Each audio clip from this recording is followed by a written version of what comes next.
Hello বন্ধুরা, স্বাগত আপনাদের সবাইকে আমার চ্যানেলে। তো এই মুহূর্তে একটা খারাপ নিউজ আছে। তো অনেকের রেশন কার্ডটা বাতিল হয়ে যাচ্ছে।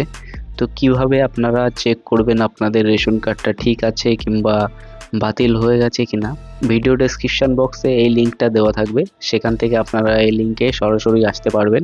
আর যারা সার্চ করে আসতে চাচ্ছেন তাদেরকে বলে দিই, https://food.wb.gov.in এই লিঙ্কে ক্লিক করার পরে আপনাদের সামনে এরকম একটা পেজ ওপেন হবে। ঠিক আছে, ওপেন হওয়ার পরে একদম নিচের দিকে চলে আসবেন। আসার পরে এখান থেকে link Aadhaar with ration card একটা অপশান দেখছেন, তার নিচে দেখতে পাচ্ছেন ভেরিফাই রেশন কার্ড, এই অপশানে ক্লিক করবেন। ক্লিক করার সাথে সাথে এখানে রেশন কার্ড অপশানটা সিলেক্ট থাকবে, সেটা দিয়ে আপনারা রেশন কার্ড নাম্বার এখানে বক্সে দিয়ে ক্যাপচা কোডটা এখানে দিয়ে সার্চ অপশানে ক্লিক করবেন। দিয়ে সার্চ করলে আপনাদের সামনে এখান থেকে সমস্ত কিছু দেখিয়ে দেওয়া হবে, রেশন কার্ডটা অ্যাক্টিভ আছে কিনা, নাম, বাবার নাম, অ্যাড্রেস, সমস্ত কিছু এখান থেকে দেখে নিতে পারবেন।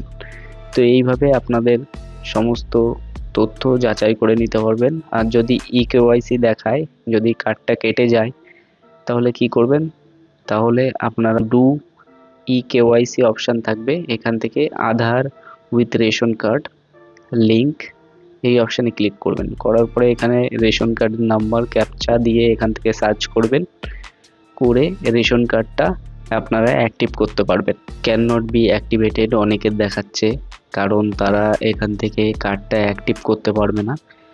Annual income of family exceeding allowable limit, মানে তাদের অ্যানুয়াল যে ইনকাম লিমিটটা সেটা ফ্যামিলির সেটা ক্রস হয়ে গেছে, সেই জন্যে তাদের এই কার্ডটা অ্যাক্টিভ করতে পারবে না। তো এটা কিভাবে তারা বুঝতে পারছে, সরকার বুঝতে পারছে আপনাদের প্যান কার্ডের সাথে আধার কার্ডের লিঙ্ক আছে, তেমন রেশন কার্ডের সাথে আধার কার্ডের লিঙ্ক আছে, সেই সূত্রে সবার ইনকামটা এখানে ডিডেক্ট করতে পারছে। ঠিক আছে, তো যদি আজকের ভিডিও ভালো লেগে থাকে, ইনফরমেটিভ মনে হয়, তাহলে একটা লাইক করবেন, কমেন্ট করবেন, চ্যানেলটা সাবস্ক্রাইব করে নেবেন। ফেসবুক থেকে দেখে থাকলে ফলো করে নেবেন।